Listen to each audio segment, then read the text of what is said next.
Entonces ya se crea como el sentimiento este de identidad, de pertenencia al grupo determinado. Claro, aceptan el cambio, porque hay mucha gente que empieza a protestar, todo, ¿viste? En la etapa anterior, en la tormenta, Sí, cuando sí. se da el conflicto. Bueno, en la normalización ya está como, pensá que la etapa de conflicto es cuando empieza a organizarse el grupo. Y en la normalización es cuando vos decís, bueno, ya se definen qué tareas y qué rol va a cumplir cada uno dentro del grupo. Sí. Y empieza a surgir esto, el sentimiento de identidad o de pertenencia al grupo. Y después tenemos la etapa de desempeño, que el grupo ya es funcional. ¿Por qué? Porque puede cumplir con los objetivos que se proponen. Acá ya los miembros se conocen y esta sí va a ser la etapa crucial para determinar si el grupo sigue siendo grupo o si se convierte en un equipo de trabajo. Es la etapa que hace la diferencia, la etapa de desempeño. Esa es fundamental. Y por último, tenemos la interrupción, que va a ser, bueno, cuando el grupo deja de existir porque ya se cumplieron los objetivos propuestos o los propósitos que tenía el grupo, se cumplieron, entonces deja de existir. Si le piden algo acá, por ejemplo, para desarrollar, no sé, en cualquier facultad o cualquier dependencia en la que trabajemos, se puede pedir la conformación de un grupo para, me imagino, un proyecto determinado, ¿verdad?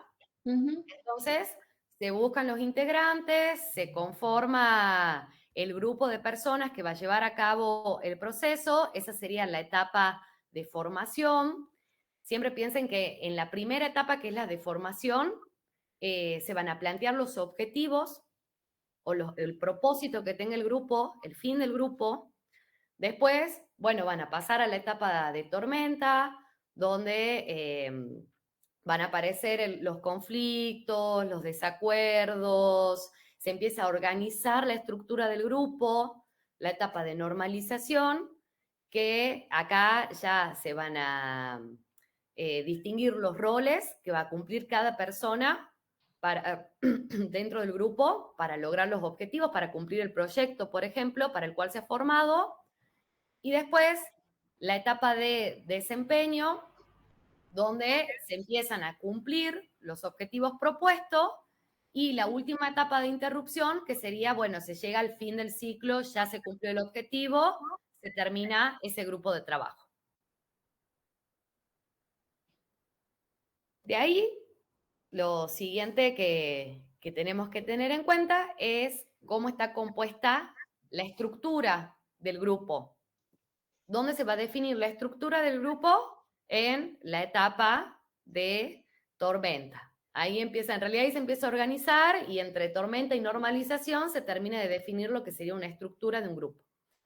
Y acá tener en cuenta, bueno, que todos los grupos, cualquier grupo, siempre va a tener funciones y metas por cumplir.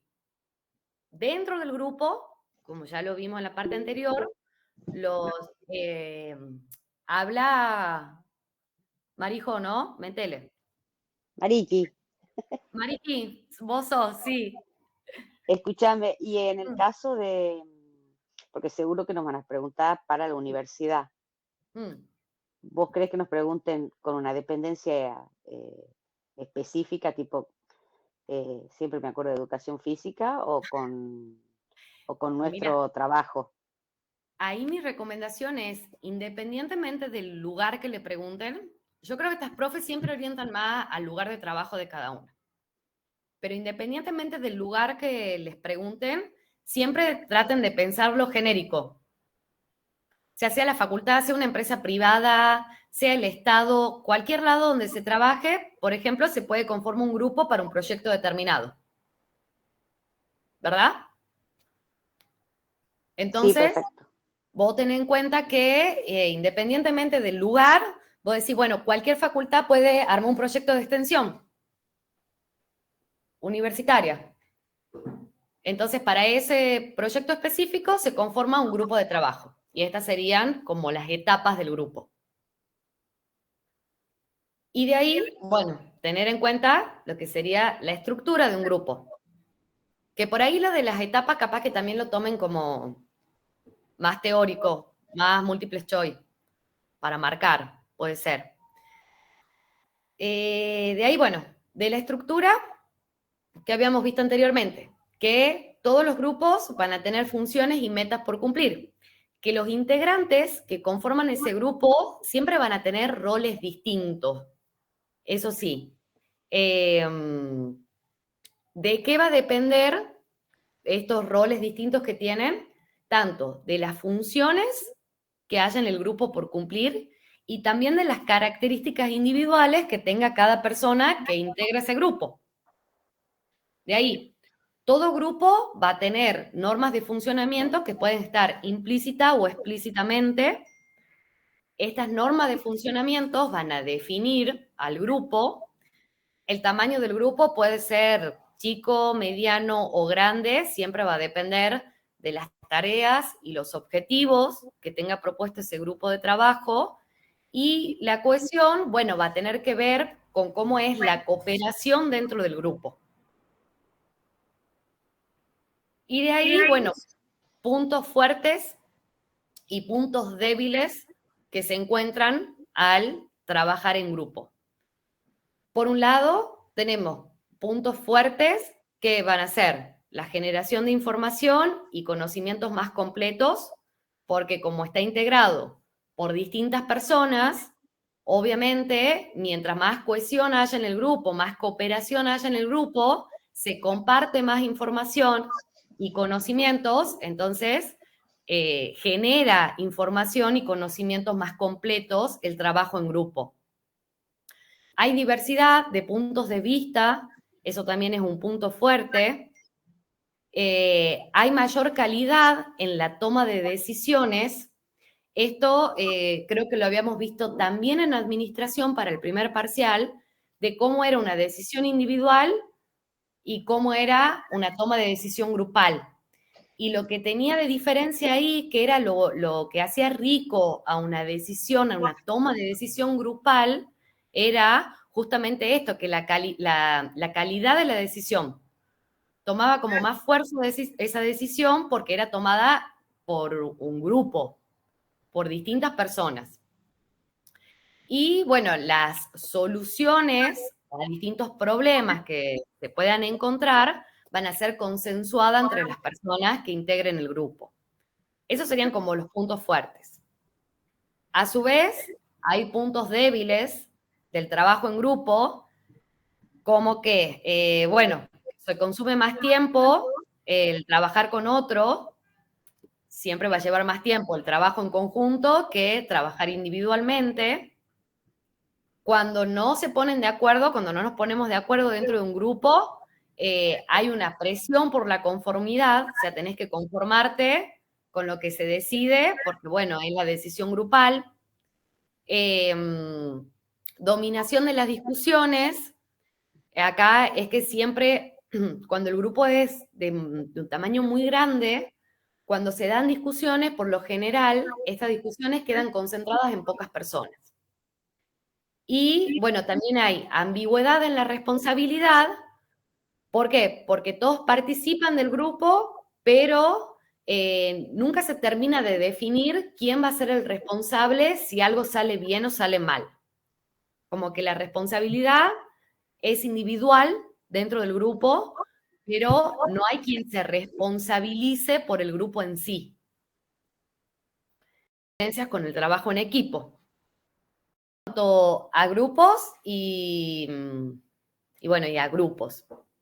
Pasemos a la parte de equipo ahora, que hemos dicho, ¿cuándo un grupo se puede transformar en un equipo? Eso capaz que es importante saberlo. Cuando analizamos las etapas que cumple un grupo, que se dan dentro de un grupo, piense que en la etapa de desempeño, es decir, cuando el grupo ya es funcional, ya se están cumpliendo los objetivos, va a ser la etapa decisiva para ver si ese grupo de trabajo se convierte en un equipo de trabajo. Entonces, ¿qué va a pasar cuando el grupo se convierte en un equipo? Obviamente, el equipo sigue siendo un grupo de personas para cumplir un cierto objetivo, se conforma para cumplir cierto objetivo, pero ya aparecen palabras claves que van a diferenciar a lo que es un equipo de un grupo de trabajo.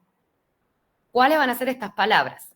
Habilidades complementarias, es decir, no todos los integrantes del equipo van a tener las mismas habilidades, pero sí es necesario que se complementen. Después, hay conocimientos que también son complementarios y, muy importante, que veíamos recién que en el grupo no se da, todas las personas que integran el equipo son mutuamente responsables. Entonces, cuando sucede algún conflicto o alguna resolución de algo o lo que sea que suceda dentro del equipo, todos tienen la misma responsabilidad. ¿Sí? A diferencia del grupo, que la responsabilidad era individual o no se sabe, nadie se hace responsable de algún conflicto o lo que suceda dentro del grupo. Y fundamental acá es que, bueno, surge el concepto de líder, que va a ser quien coordina el equipo, y se necesita colaboración y cooperación para trabajar. Entonces es distinta la dinámica que se da en un grupo que en un equipo. ¿Sí? ¿Por qué? Porque en el grupo se pueden dividir las tareas, haces vos esto, listo. En cambio acá en el equipo se trabaja con colaboración y cooperación. ¿Y por qué es posible que se dé la colaboración y cooperación dentro de un equipo de trabajo? Eso se da gracias a la confianza. ¿Qué decía la profesora respecto a la confianza? Que cuando uno conoce a las personas con las que trabaja, ya tenés un vínculo de confianza, o sea, podés considerar que es un equipo de trabajo, permite que seamos más vulnerables. O sea, la gente puede asumir o admitir que comete errores, que te equivocás, porque tenés confianza en tu equipo de trabajo. Esa es como una de las principales diferencias entre lo que va a ser un grupo de trabajo y un equipo de trabajo. Acá, por ejemplo, la profe daba de ejemplo en clase que en un grupo de estudio puede haber 5 personas que se dividen los temas para hacer cada uno su parte, que en cambio en el equipo se arma y diseña todo el trabajo hasta el final juntos. Entonces tiene otra lógica de presentación. Lo que pasa en un equipo es que se habla de un todo, no de la suma. ¿Se acuerdan que decíamos en la parte de grupo que qué pasaba? El comportamiento... Era la suma de las partes. ¿Cómo, Pato? Que era la suma de las partes en grupo. En cambio, en el equipo no, todos tiran para el mismo lado, todos están coordinados, todos colaboran. Exactamente. Y esa va a ser la principal diferencia entre lo que es un grupo y un equipo de trabajo. De acá, ¿qué más? Bueno, después daba un ejemplo de la selección también, que no era lo mismo que toda la responsabilidad recaiga sobre 2 personas de la selección, lo ponía Messi y Di María, eso sería un grupo, a que si hablamos de un equipo donde cada jugador va a cumplir su función y el logro, el objetivo es colectivo. Después, bueno, que tiene un equipo de trabajo. Por un lado, bueno, el sentido de pertenencia, eso sí se puede dar tanto en un grupo como en un equipo de trabajo. ¿Se acuerdan que habíamos visto en las etapas de grupo, en una de las últimas etapas, antes de la interrupción, en la etapa de desempeño? Sí. Acá en la normalización ya se forma el sentimiento de identidad, ¿verdad? Bueno, Sí. el equipo también tiene el sentido de pertenencia. Entonces, ese sentido de pertenencia o la identidad se puede dar tanto en un grupo como en un equipo. Y acá, el desempeño de un grupo de trabajo va a depender de lo que cada integrante del grupo haga individualmente, haga como individuo. En cambio, el desempeño del equipo de trabajo va a incluir a todos los resultados individuales. Entonces, ahí es donde se deduce, es a lo que se llama el producto, es producto del trabajo colectivo, ¿sí? Y acá es donde el todo, bueno, es mayor que la suma de las partes. Entonces, por ahí, esta parte sí me parece muy importante que puedan identificar que el desempeño del grupo, bueno, va a depender de lo que los miembros hagan individualmente dentro del grupo, cómo se desempeñe cada individuo dentro de ese grupo de trabajo. En cambio, el desempeño de un equipo va a incluir los resultados individuales de lo que se llama el producto del trabajo colectivo, ¿sí? ¿Por qué? Porque trabajan colectivamente los integrantes de un equipo.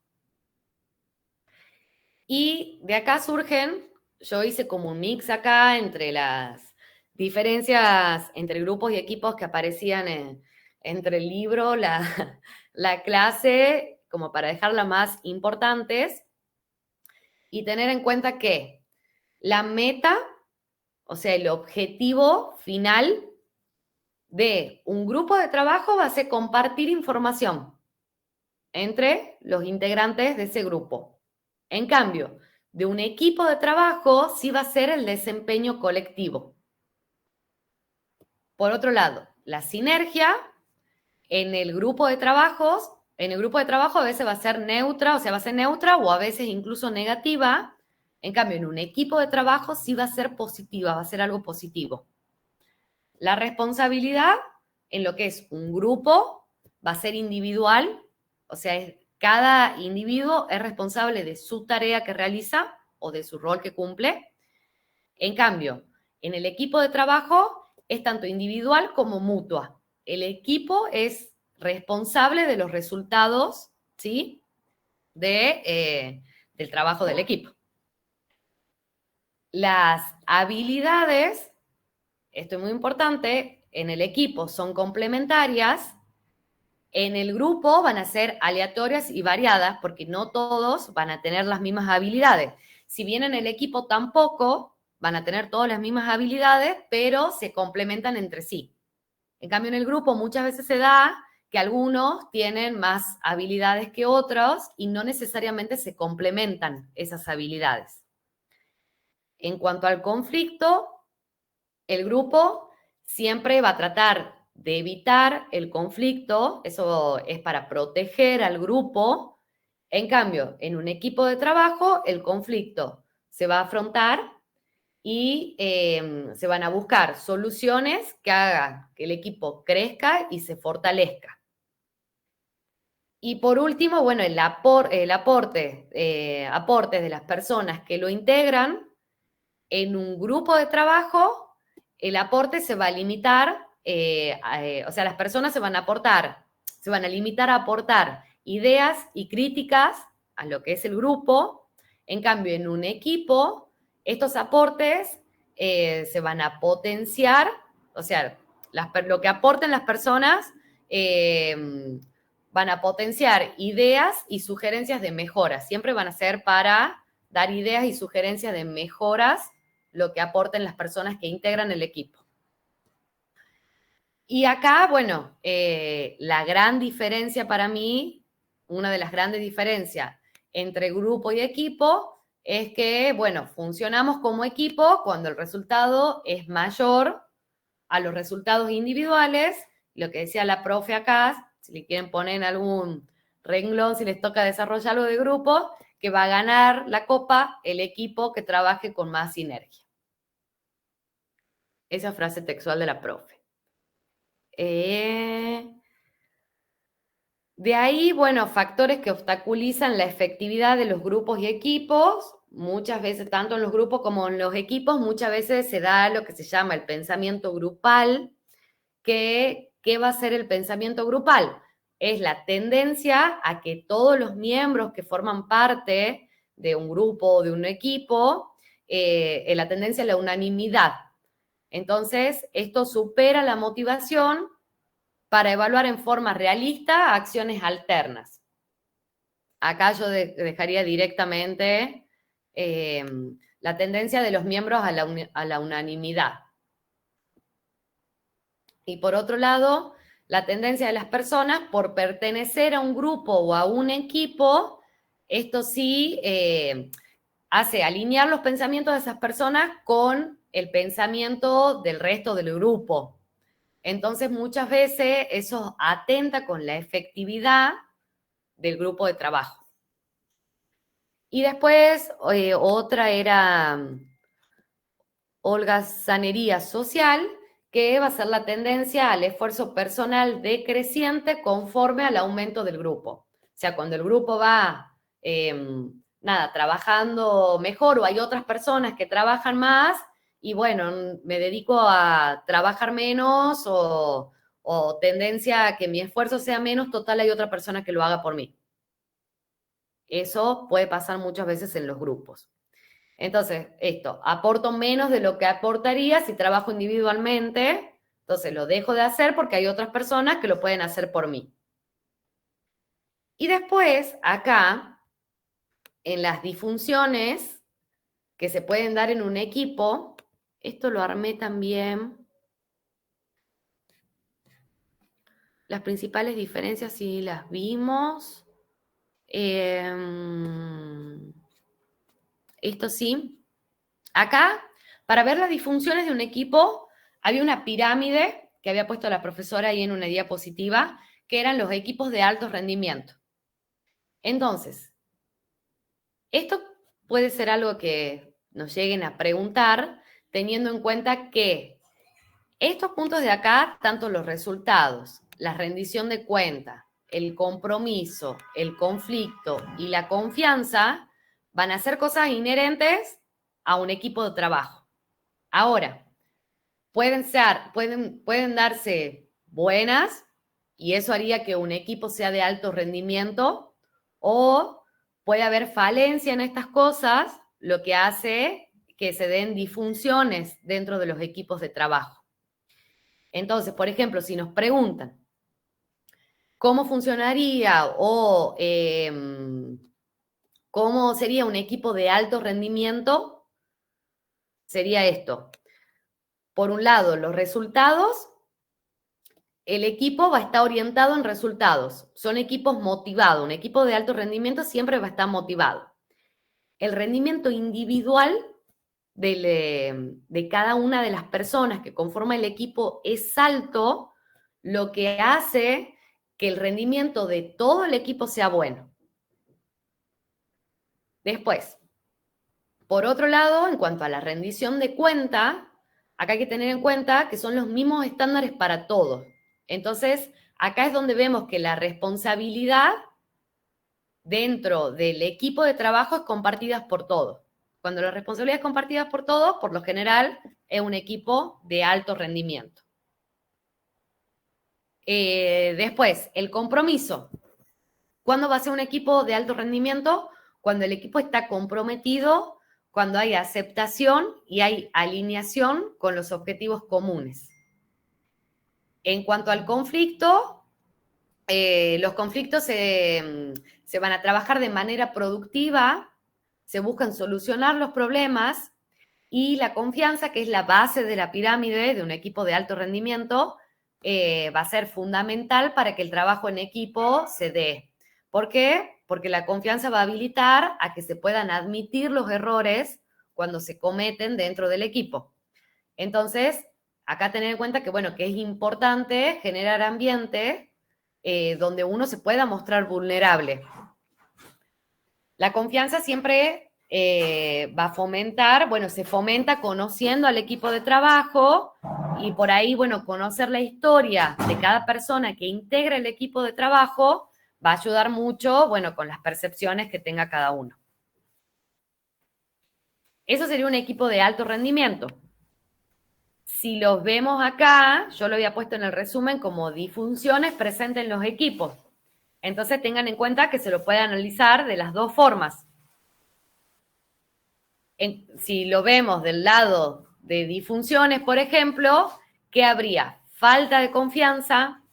Si hay confianza, el equipo va a ser, si no hay confianza, el equipo va a ser disfuncional. Miedo al conflicto. Cuando hay tendencia a no disentir, el equipo también va a ser disfuncional.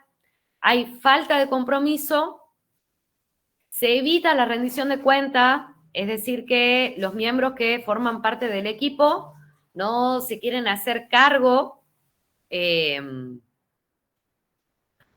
se hacen cargo de que tienen una tarea o un rol que ocupar dentro del equipo, y es un equipo que no se va a centrar en los objetivos. Habíamos dicho lo otro, que se centraba en resultados, que es lo mismo que centrarse en objetivos. Bueno, cuando es disfuncional, no se centra en objetivos. Y de ahí las 5C, que creo que es fundamental también, que hacen a un equipo, que sí o sí necesita un equipo para funcionar, que van a ser el compromiso, la confianza, la coordinación, complementariedad y comunicación. Y después, 3 virtudes que tiene del jugador de equipo ideal, que serían la humildad, el hambre y la empatía. La humildad, bueno, que referida a que los jugadores de equipo siempre van a carecer de un ego desmedido. Cuando alguien sabe trabajar en equipo, no tiene un ego demasiado grande, o sea, no te importa el estatus dentro del equipo, sino que tu equipo obtenga los objetivos o resultados que se planteen. Lo ven al éxito como algo colectivo. Eso sería la humildad. El hambre, que las personas con hambre, bueno, siempre van a estar dispuestas a buscar algo más que hacer, que aprender, más responsabilidades que asumir. Entonces siempre van a ser buenos jugadores dentro de un equipo. Y por último, la empatía, que va a estar referida, bueno, a la capacidad de mantener relaciones apropiadas dentro de los equipos. Entonces, bueno, las personas empáticas por lo general suelen saber lo que está pasando en una situación grupal y cómo tratar a los demás de manera eficaz. Y lo último que hemos visto en esta unidad es el empowerment. Mariqui, habla nomás, ¿no? De lo último que dijiste, ¿es grupal o de equipo? De un equipo. Las 3 virtudes de un jugador de equipo ideal. Pero bueno, también eso me imagino que puede ser para una persona. No, para un grupo no. Pénsalo para un equipo, porque pensá que estas 3 virtudes van a hacer que vos quieras como que tu equipo salga adelante. No, por la empatía que decías al último, que puede ser grupal. Claro, pero es que un equipo no deja de ser un grupo. Bien. ¿Viste? O sea, es un grupo de personas. Entonces, lo que pasa con la empatía es esto, que las personas empáticas suelen saber lo que está pasando en una situación grupal. Una situación grupal puede ser una situación de equipo. Entonces podemos poner la empatía en grupo y en equipo. Sí, pero está más asociada a esto, a un jugador de equipo ideal. Sí. Perfecto, gracias.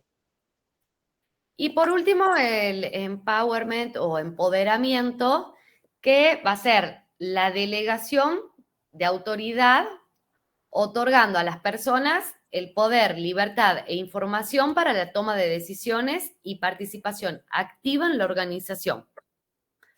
¿Cómo se puede dar este facultamiento para la toma de decisiones? A través del poder, o sea, otorgar poder a las personas, delegarles autoridad a las personas para la toma de decisiones, a través de la motivación, es decir, incentivar a las personas, reconocerles el buen trabajo que realizan, recompensar los resultados que sean buenos, desarrollo, es decir, proporcionar recursos y capacitar a las personas, enseñar nuevas técnicas, y liderazgo, otorgar liderazgo, orientar a las personas, evaluar su desempeño, establecer metas. Esto del empowerment para mí lo va a dar, sí, para desarrollar, pero relacionado con las teorías de liderazgo. Me parece. Porque ahí podría como preguntar, ya vemos liderazgo, que es la unidad que sigue, pero ahí sí podría preguntar la profesora, por ejemplo, cómo se aplicaría el empoderamiento según la teoría del liderazgo de contingencia, situacional. Esa me imagino que es con la que más relación tiene. Ahora vamos a ver las teorías de liderazgo igual.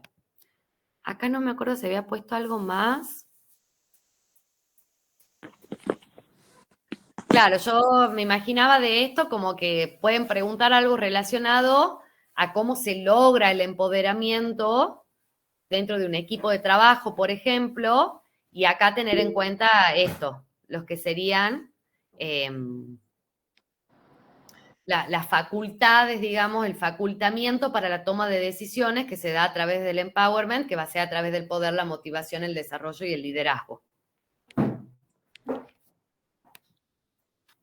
Esa sería como la unidad 3. Para mí lo esencial de la unidad 3 que pueden llegar a preguntar o ir. ¿Alguna Perdón, duda? Meli, Pato, sí. disculpa, ¿con qué decís vos que se la podría relacionar con cuál teoría esté? Con la situacional, con la de contingencia. Ah, bien, bien. Ahora te explico por qué cuando lleguemos a esa. ¿Por qué me imagino ahí? Bueno, gracias. Ya llegamos. Bueno, después de la unidad 4, que es liderazgo, esto más o menos lo vimos en administración, pero bueno, por ahí recuerden que está acá en el resumen como la diferencia entre administración y liderazgo. Por ahí, lo que vemos en administración siempre va a estar como orientado al desempeño organizacional o a las tareas que se realizan dentro de la organización, cómo es la mejor forma de distribuir esas tareas, cómo es la estructura organizacional. Vieron que, o sea, vimos en toda administración cómo se plantean los objetivos, toda la cuestión. En cambio, del lado de comportamiento, siempre buscamos ver el lado humano de la administración. Espera, has levantado la mano. Sí, Meli, una consulta. Negri, ¿estarán grabando la clase? Creo que ya está Roque, así que me imagino que sí. Porque me estoy... ¿Cómo? Bueno, del lado del comportamiento organizacional, siempre se va a ver el lado humano de la administración. Entonces, más el lado de las personas que el lado de la estructura en sí. Pero la parte de liderazgo es más o menos parecida. Acá, bueno, lo primero que hemos visto es que cuando hablamos de líder, nos referimos a la persona que motiva, resuelve, coordina y dirige un equipo de trabajo dentro de una organización. La primer como disyuntiva que se genera es, o conflicto, es esto, si el líder nace o se hace. Ya lo vamos a ver también con la relación que hay con esto, con las teorías de liderazgo, porque si consideramos que el líder se nace, esto va a corresponder, digamos, a la responsabilidad y aptitudes que tiene desarrollado una persona desde que nace. Entonces, se considera al liderazgo como algo innato de la personalidad de la persona. Entonces, lo puede manifestar, durante toda su vida lo puede manifestar, y se habla de una predisposición genética, por eso decimos que tiene rasgos de personalidad que pueden manifestar ese liderazgo. En cambio, la otra teoría que considera que el líder se hace, considera que el líder es algo que se desarrolla, se entrena y va evolucionando. Entonces, se pueden... Ay, me esperan un segundito que me tocan la puerta. Se hace, entonces, esto dice que se puede desarrollar, entrenar o evolucionar lo que es el liderazgo. O sea, no son rasgos innatos de la personalidad, sino que es algo que alguien puede entrenar para llegar a convertirse en un líder. Cuando hablamos de que el líder se hace, también influye lo que es el contexto. ¿Por qué? Porque el contexto muchas veces es donde se establece cuál es el liderazgo más eficiente que necesita una organización, por ejemplo. Entonces, más allá que una persona tenga innata tenga innato los rasgos de personalidad para ser un líder, muchas veces no funciona ese liderazgo en cierta organización. Entonces, hay que desarrollar esas habilidades según el contexto o la organización, qué tipo de líder demanda. Entonces, acá creo que es fundamental también para tener en cuenta, el liderazgo va a influir en todos los resultados de la organización. Entonces, de nuevo, cuando volvemos a hablar de las variables dependientes, que recuerden, son los resultados que se ven a nivel organizacional, entonces el desempeño, el compromiso, la fidelidad, la satisfacción con el trabajo y la ciudadanía organizacional, el liderazgo va a estar presente en todos estos resultados. ¿Por qué? Porque si lo analizamos independientemente a nivel grupal, individual u organizacional, el liderazgo se encuentra en los 3 niveles. Entonces, las formas de liderar que haya dentro de una organización van a tener impacto en cómo funcionan esas variables independientes. Por ejemplo, a nivel grupal, ¿qué habíamos visto? ¿Cuáles eran las variables independientes? ¿Se acuerdan? La habíamos visto acá al principio. Era el equipo y el facultamiento para la toma de decisiones y la dinámica grupal e intergrupal. Entonces, por ejemplo, el facultamiento para la toma de decisiones va a depender 100% de cómo es el liderazgo dentro de la organización. Por eso, cuando vemos acá el liderazgo, vemos que tiene un impacto directo en cómo van a funcionar esas variables independientes y, por ende, cómo van a ser los resultados organizacionales o las variables dependientes que se observan de una organización. Y acá decía, bueno, hay distintas formas en la toma de decisiones. No va a ser lo mismo involucrar a todos los miembros del equipo, por ejemplo, para tomar una decisión, a que la toma de decisión recaiga sobre una sola persona. Y acá, de nuevo, no quiere decir que una forma sea mejor que la otra, sino que va a depender del tipo de organización y del contexto. Y después, bueno, una diferencia entre lo que sería administración y liderazgo, que decía la profesora en clase, es que obviamente lo ideal sería que un jefe sea líder. O sea, que la persona que esté ocupando un rol que por función sea un rol de jefe, digamos, lo ideal sería que sea un líder también, pero no siempre ocurre esto dentro de las organizaciones. Entonces, acá es donde yo le decía recién, la administración siempre va a tener el foco en la planeación estratégica de la organización.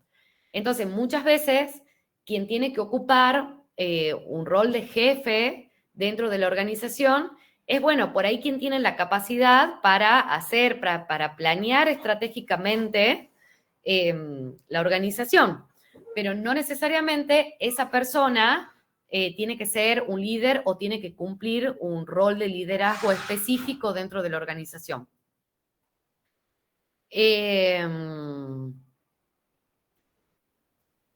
Acá, bueno, el liderazgo siempre va a depender tanto del contexto, ¿sí?, como de la cultura. Ya vamos a ver cultura en la última unidad, pero bueno, la cultura siempre va a determinar cómo van a ser las formas de actuar, de pensar y de sentir que tengan las personas dentro de una organización. Y por último, bueno, de nuevo acá, en la organización siempre lo que se mide, que son las variables dependientes, van a ser los resultados organizacionales. Y de estos resultados, ¿sí?, porque lo que buscamos siempre es que los resultados de la organización sean buenos, es de lo que va a depender el tipo de líder que necesite la organización. ¿Qué quiere decir esto? Que el líder va a ser bueno cuando cumpla con lo que necesita la organización en determinado contexto dado. Ya vamos a ver las distintas teorías de liderazgo, pero no es que el líder que se enfoca más en las tareas va a ser mejor que el que se enfoca más en las personas o viceversa, sino que depende del contexto y del tipo de organización que tenga que liderar. ¿Qué más de acá? Y bueno, y acá decía también esto, que por ejemplo, hay gente que es súper exitosa en un rol de liderazgo, pero una vez que se cumplen los objetivos, que cumple con los objetivos que tenía propuesto, la organización ya se retira porque, bueno, justamente no todos van a ser exitosos en todos lados. Por eso depende muchísimo del contexto y del tipo de organización y del rol de liderazgo que sea necesario para cumplir los resultados de la mejor forma posible. Consulta, ¿se retira la organización o se retira el líder? Los resultados de la organización. Bien. Eso siempre. Buscamos los mejores resultados posibles de la organización y de eso va a depender qué tipo de liderazgo va a ser necesario. Porque por ahí, por ejemplo, de los resultados organizacionales, vuelvo a las variables dependientes. Supongamos que, no sé, que hay un muy bajo nivel de compromiso mariquí, porque hay muchísimo ausentismo. Muchísimo ausentismo, entonces la gente no está comprometida con el trabajo. Entonces, bueno, capaz que vos en esa situación analizás las variables independientes a nivel individual, a nivel grupal, a nivel organizacional, y te das con que las personas necesitan sí o sí un rol de autoridad. Entonces, capaz que tenga que haber un liderazgo más enfocado a lo que sean las tareas o un liderazgo más autocrático para aumentar el nivel de compromiso organizacional. Sí, ahí lo entiendo. Pero Bien.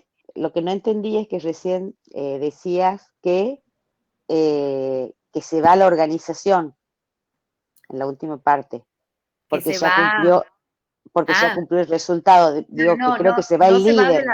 No, claro, pero capaz que no se va de la organización, sino que capaz que deja de ser un líder dentro de la organización. Exacto, eso. Eso sí, eso. Sí, no es que se va de la organización, sino que ya cumplió su rol de liderazgo, entonces, bueno, capaz que es otro el enfoque que hay que darle a quien ocupe un nuevo rol de liderazgo, por ejemplo. Perfecto. Por eso siempre va a depender de los resultados que se quieran obtener o mejorar, o el contexto o el tipo de organización. Entonces, habíamos visto que era un líder, ahora veamos qué es el liderazgo. El liderazgo va a ser la influencia interpersonal que se ejerce en una situación dada y que va a ser dirigida por medio de un proceso de comunicación humana con el fin de alcanzar uno o varios objetivos específicos. Entonces, el líder es quien ejerce el rol del liderazgo, que acá lo veíamos bien clarito, acá, quien motiva, resuelve, coordina y dirige un equipo. Ahora, el liderazgo va a ser un proceso que obviamente va a estar coordinado por el líder, pero es una influencia interpersonal que se ejerce en una situación dada. Los elementos claves que hay que tener en cuenta del liderazgo van a ser estos. La influencia de las personas... Perdón, me ladré el perro. La influencia en las personas, o sea, alguien que lidera, hay persuasión, puede persuadir al equipo de trabajo. Hay una situación determinada por el líder, los colaboradores y el contexto. De nuevo, creo que si nos toman alguna teoría de liderazgo, seguro va a ser la de contingencia o la situacional. ¿Por qué? Porque vos, para ejercer un rol de liderazgo, siempre va a estar, más allá del comportamiento de la persona que ejerce ese rol, va a estar dado por la situación. Y la situación, el contexto, la situación en realidad va a estar determinada por quién está a cargo, o sea, quién va a ser el líder, los colaboradores que forman parte de ese equipo, ese grupo de trabajo, y cómo es el contexto de esa organización. Hay un proceso de comunicación, hay objetivos a alcanzar Y el aporte clave del liderazgo siempre va a ser orientar y motivar al equipo o al grupo de trabajo. Entonces acá, habíamos dicho, el líder es quien motiva, quien orienta, quien coordina, quien dirige un equipo. Bueno, el liderazgo va a ser el proceso de influencia social que se da en un contexto que lo determina y a su vez ese contexto está determinado por el proceso. Es como el comportamiento del líder también va a moldar cómo va a ser el contexto. Y el contexto va a imponer o va a decir, bueno, este es el tipo de líder que necesito. Está todo interrelacionado entre sí. Sí se entiende. Bien. El líder va a ser quien influye en ese equipo de trabajo, motiva, orienta, lo que genera compromiso del equipo y así pueden lograrse los objetivos. Entonces, es claro que para que el compromiso organizacional sea alto, si queremos que como resultado de la organización ver un buen compromiso organizacional por parte de los empleados o colaboradores de una organización, es fundamental el rol del liderazgo ahí. Cómo se comporta el líder y cómo se adapta al contexto de la organización, a la situación dada para poder ejercer ese rol de liderazgo. Después, bueno, lo de las tácticas de influencia genéricas, esto leerlas nomás, tácticas blandas, persuadir racionalmente, llamar a la inspiración, consultar, congraciarse, recurrir a la relación personal, y tácticas duras, intercambiar, formar coaliciones, aplicar presiones, aplicar tácticas de legitimación. Esas serían como distintas tácticas de influencia que puede llevar a cabo el líder. Y acá sí hacía referencia a lo que es el poder, que va a ser el potencial de una persona para influir en otras y puede o ser ejercido. No sé qué quiero decir acá. Y puede o no, me imagino, ser ejercido. Acá me falta. Puede o no, estaba mal puesto si lo he Ahí, leído el sí. resumen. Entonces, es el potencial de una persona para influir en otra y lo puede ejercer o no al poder. Y acá sí, muy importante. ¿Por qué? Porque hay dos tipos de poderes. Un poder que va a estar derivado del puesto que se ocupe, que acá, si lo vemos a nivel organizacional, el poder derivado del puesto sería alguien que tiene un puesto de mayor jerarquía, ¿verdad? Entonces, alguien que tenga un puesto de mayor jerarquía puede ejercer ese poder que le deriva el puesto a través de ¿qué? De, por ejemplo, recompensa. Por ejemplo, si hace lo que digo, voy a recompensar con algo, eso tiene, esto lo tiene el líder por la posición o puesto que ocupa. Claro, puede recompensar a una persona por el puesto de jerarquía que ocupa dentro de la organización. El decano, por ejemplo, tal cual, Jorge, exactamente. El decano tiene el poder de poder recompensar a alguien o no en una facultad. No lo estaría viendo, pero bueno. No, para nada, yo tampoco. Pero bueno, el poder de coacción, que es que si no hace lo que dice la persona que tiene poder, le genera una sanción. Esta capaz que es más visible. Y el legítimo, que es con la chapa. O sea, decir, yo tengo legitimidad por ser el jefe, entonces tenés que hacer lo que yo digo. Esos serían como los tres tipos de poder que puede ejercer alguien que jerárquicamente tiene ese poder.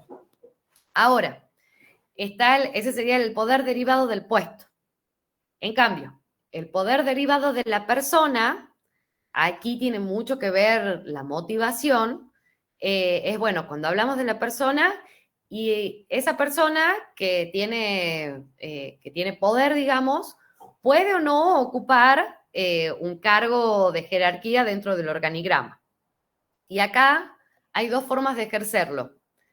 A través de la competencia, que el líder es una fuente de conocimiento, inspira, motiva, saca lo mejor de los miembros del equipo y a través de la referencia, cuando hay una identificación con la persona líder de ese equipo.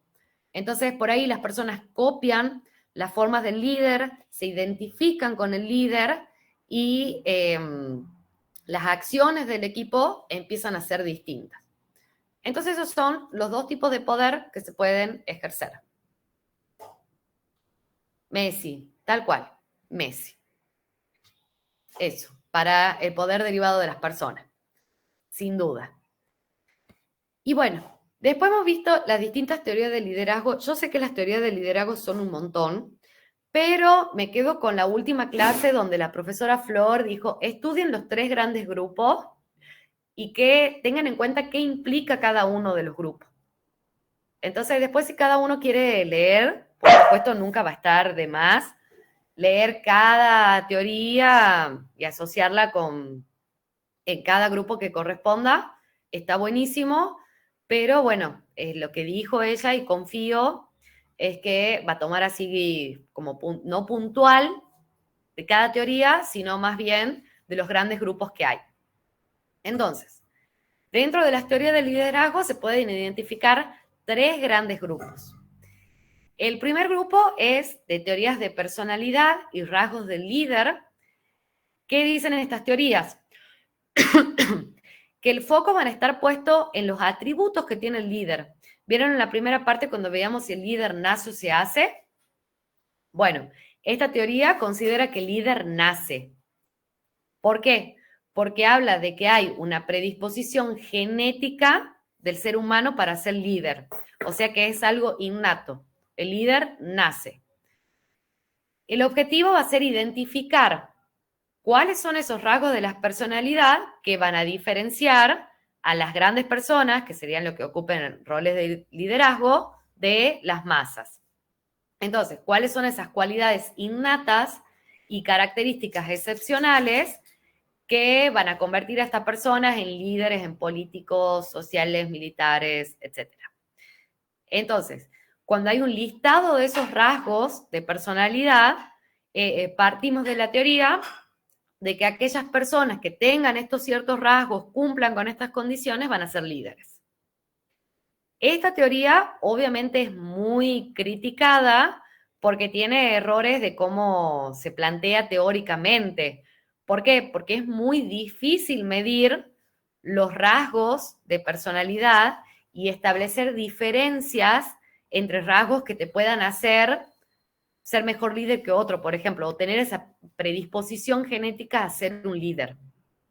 Entonces, bueno, es bastante criticada. Pero consiste en eso, en que el líder nace y hay rasgos de personalidad que son innatos a la persona que te hacen destacar del resto y ser un líder.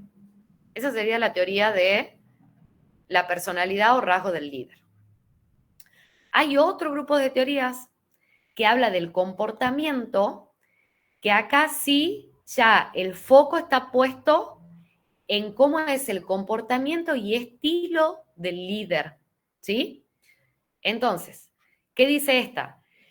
Que la aproximación al liderazgo como conducta se centra en qué hacen los líderes y cómo actúan esos líderes. Entonces, la clave va a estar en analizar el comportamiento del líder y después poder enseñar ese comportamiento. Entonces, ¿cuál es la diferencia entre la teoría del comportamiento y la teoría de la personalidad? Es que acá, como se estudia el comportamiento de una persona que es líder y eso se puede transmitir luego, considera que el liderazgo se aprende y se desarrolla a través de la observación y la enseñanza. Esto lo habíamos visto también en administración. Entonces, acá hay 2 tipos de comportamientos que se pueden observar de un líder. Uno que va a estar orientado a las tareas, ¿sí? Que es cuando el líder, bueno, cuando busca facilitar la consecución de objetivos, o sea, cuando se orienta a las tareas, siempre facilita a que los objetivos se cumplan. Piensen que esta orientación a las tareas va a ser como la estructura formal, la parte visible del iceberg, como la organización en sí. Y cuando el comportamiento del líder es orientado a las personas, ayuda a los seguidores o a los colaboradores de un equipo de trabajo, de un grupo de trabajo, a sentirse bien con ellos mismos, entre ellos, entre los integrantes y en la situación en la que se encuentren. Entonces, el principal objetivo es explicar cómo los líderes van a combinar estos dos tipos de comportamiento, tanto el orientado a las tareas como el orientado a las personas.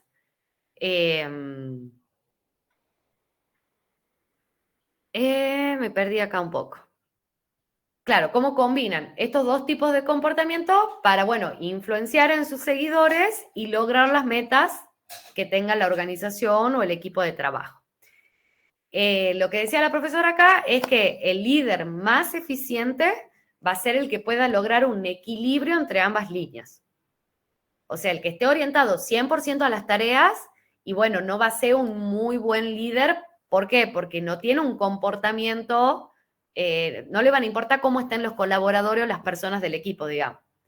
Lo único que va a importar es que las tareas se hagan bien y se cumplan con los objetivos que estén propuestos por la organización. Y bueno, y alguien que esté orientado 100% a las personas tampoco va a ser el mejor estilo de liderazgo. ¿Y por qué? Porque va a descuidar la parte formal o la parte de las tareas. Difícil que se cumplan los objetivos así también. Entonces, lo ideal sería buscar una combinación entre ambos comportamientos. Igual, de todas formas, siempre va a depender del contexto y de la situación. Y ahí pasamos a la tercera teoría, que es la más interesante, donde el foco no está puesto en los rasgos de personalidad, o sea, que el líder nace, tampoco está puesto en el comportamiento que tenga una persona que sea líder, ya sea orientado a las personas o a las tareas, sino que va a estar puesto en el contexto y en la situación, ¿sí? O sea, el contexto y la situación van a ser determinantes. ¿Qué pasa acá? El liderazgo, ¿qué te dice? No puede depender solo de los rasgos de una persona, sino que depende del contexto. Depende del contexto. No solo de la organización, sino del contexto más grande. Entonces, no se puede aplicar, ¿qué dice esta teoría? Que no se puede aplicar el mismo liderazgo para el área de producción, por ejemplo, de una empresa, que para el área de investigación. Entonces, lo que busca es fomentar las distintas habilidades que tenga un equipo. Entonces, ¿qué pasa en las teorías de contingencia? El líder va a tener que tener en cuenta cuál es la tarea que tiene que realizar el equipo de trabajo, cuál es la organización, cuáles son las características del equipo y qué está pasando en el contexto. Todo eso para poder liderar. Entonces, por ejemplo, acá daba un ejemplo. Acá entraría lo que es en administración como la teoría de contingencia que vimos, que hablaba del grado de madurez de los empleados o de los colaboradores, y que veíamos M1, M2, M3 y M4, y que dependía de eso, qué estilo de liderazgo, qué estrategia de liderazgo iba a aplicar el líder. Bueno, esa es la que aplica para acá. O sea, ya no depende del comportamiento del líder, ni de los rasgos innatos de la personalidad de la persona que ejerce el rol de liderazgo, sino del contexto y de la situación, de la organización y de las personas del equipo con la que trabaje. ¿Sí? Acá, por ejemplo, esta es la que yo decía, para mí, la teoría de las contingencias, que se la puede relacionar con lo que es el empowerment o empoderamiento. ¿Por qué? Porque, por ejemplo, si vos tenés un equipo de trabajo, si hablamos de la teoría de contingencias, y vos estás en presencia de un equipo de trabajo que te rinde mucho, o sea, que es muy productivo, que tiene mucho enfoque, por ejemplo, que las tareas que realiza tiene muchas ganas de aprender y de seguir aprendiendo y qué sé yo, vos podés delegar poder, o sea, delegaremos, claro, podés aplicar el empowerment y delegar poder para la toma de decisiones, por ejemplo, ¿sí? O si tenés, ¿se acuerdan los grados? El M1, M2, M3. Un M3, por ejemplo, de tu equipo de trabajo, que está ahí, funciona, pero podría funcionar un poco mejor. Y bueno, podés aplicar, motivar a ese equipo para que le damos participación, exactamente, le das más participación para la toma de decisiones, para que se empodere más, ¿sí? Entonces, dependiendo tu equipo de trabajo, la situación, el contexto, es el tipo de empoderamiento que vos vas a aplicar. Por eso acá, por ejemplo, la profesora daba de ejemplo, si vos estás con un grupo de trabajo que está 100% acostumbrado a recibir indicaciones o a recibir órdenes, no puede venir una persona a liderar ese equipo y decir hagan lo que quieran, porque el equipo no te va a responder. ¿Sí? Entonces, depende un montón cómo se va a comportar el liderazgo según la situación, cómo se va a comportar el líder según la situación y el equipo que tiene que liderar. Y bueno, acá algunas conclusiones de liderazgo a tener en cuenta que eran muy importantes. Bueno, los 3 estilos de liderazgo que pueden aplicarse son el autocrático, el democrático o el liberal, ¿sí? Eso lo habíamos visto en administración. Los 3 son completamente válidos. De lo que depende es de la situación en la que se encuentre la organización.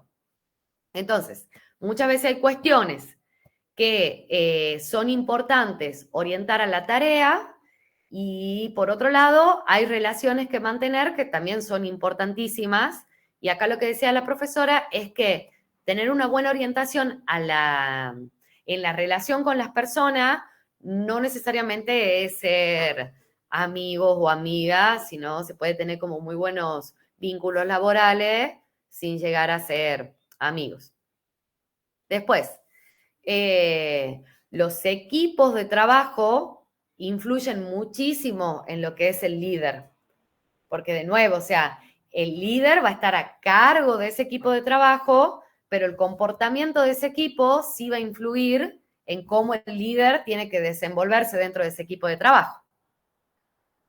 Después, ¿qué más?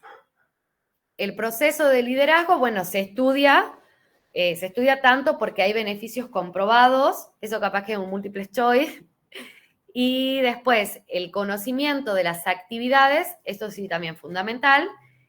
El líder tiene que conocer cuáles son las actividades que se realizan dentro del equipo o grupo que está liderando. Cómo es el proceso de esas actividades, tiene que conocerlo, es fundamental. Bueno, el liderazgo es transferible de una situación a otra, no necesariamente el líder es jefe, eso ya lo vimos anteriormente. Estas son como todas conclusiones de todo lo que sería el liderazgo. Y por último, espérenme, le voy a abrir la puerta al perro, un segundo. Ahí el líder es el perro. Acá manda el perro, 100%, es jefe y líder. Bien. Y por último, bueno, que el liderazgo es contingente, que es la última teoría que vimos, que depende. El proceso de liderazgo va a depender tanto del líder, que es la persona que está a cargo de liderar, del equipo de trabajo y de la situación. Entonces, algo fundamental es entender que el líder tiene que adaptarse. ¿Sí? Eso. Y después, bueno, patrones de comportamiento que se ven en los antilíderes. Todo lo otro sería un líder que se pueda adaptar, que tenga orientación a las personas cuando sea necesario, más orientación a las personas cuando sea necesario, o a la tarea, que se adapte a la situación, al equipo de trabajo, conozca las tareas, motive al equipo, oriente, guíe. Todo eso sería un buen líder. Bueno, hay patrones de comportamiento de los antilíderes, se le llama, me ladra el perro, perdón, que van a ser la falta de integridad de la persona que esté liderando, la carencia de feedback, o sea, cuando no haya un feedback con los colaboradores o el equipo de trabajo, cuando haya incapacidad del líder para escuchar a su equipo, esto no sé qué es. Si alguien sabe, no lo puedo ni pronunciar. Micromanagement. Bueno, eso. ¿Micro qué? Micromanagement. No sé qué. Eso, creo que, ¿qué significa?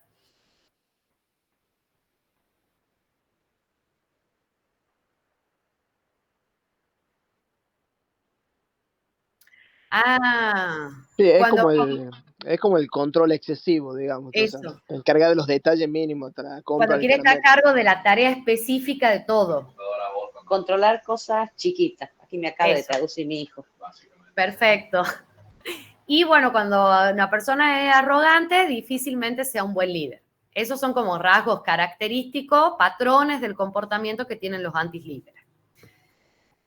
Y después hemos visto en esta unidad lo que era el coaching, que, bueno, se basa en pensar que la persona puede lograrlo. Entonces, lo que hace el coaching es tratar de acompañar a la persona a un desarrollo confiando en que la persona puede lograrlo o adquirir las competencias necesarias para hacerlo. Entonces, el Vos sos coaching gran ejemplo de coaching. No, Sí. pero bueno, gracias. Espero que sea algo bueno, Mariqui. Entonces, el coaching, ¿qué va a hacer? Va a ayudar a identificar qué competencias tenemos que desarrollar si queremos ser buenos líderes. Y otra característica, porque acá lo que decía la profesora es que no era lo mismo líder que coaching, pero sí estaba bueno alguien que sea líder coaching. ¿Por qué? Porque el líder coaching dice que acompaña al equipo a descubrir también el propósito que tiene como equipo. Y de ahí, bueno, coaching ejecutivo organizacional busca producir transformación en personas y equipos. Es un tipo particular de interacción, va a estar dirigida por un coach que aporta nuevos sentidos, nuevos caminos de acción, nuevas posibilidades para resolver problemas. Va a ser una herramienta de cambio que aborda la frontera humana con la que se topan los planes de transformación cultural y de modificación de niveles de desempeño organizacional. Bueno, esta es como la definición. Después la estudian cualquier cosa. No sé si de esto no puede tomarlo como para desarrollar. Por ahí, tener en cuenta, capaz mañana cuando veamos la parte de cambio cultural, porque acá habla mucho con planes de transformación cultural y modificación de niveles de desempeño organizacional, capaz que ahí le podemos hacer como el enganche. Es que sí, porque está como muy más de moda de hace un tiempo el tema del coaching o de coachinear a las personas. Eso. Es más moderno, digamos, antes no se hacía. ¿No? Y bueno, y mañana nos queda ver esa parte de cambio en cultura, entonces posiblemente ahí se lo pueda como relacionar. Pero bueno, tengan en cuenta como estas palabras claves, digamos. Planes de transformación cultural, modificación de niveles de desempeño organizacional, como eso es lo que se busca con el coaching ejecutivo organizacional. Y por último, de esta unidad, la ontología del lenguaje, que bueno, permite reconocer a las organizaciones como sistemas lingüísticos. Un momento, ¿no? Lo voy a callar al perro, espérenme un segundo.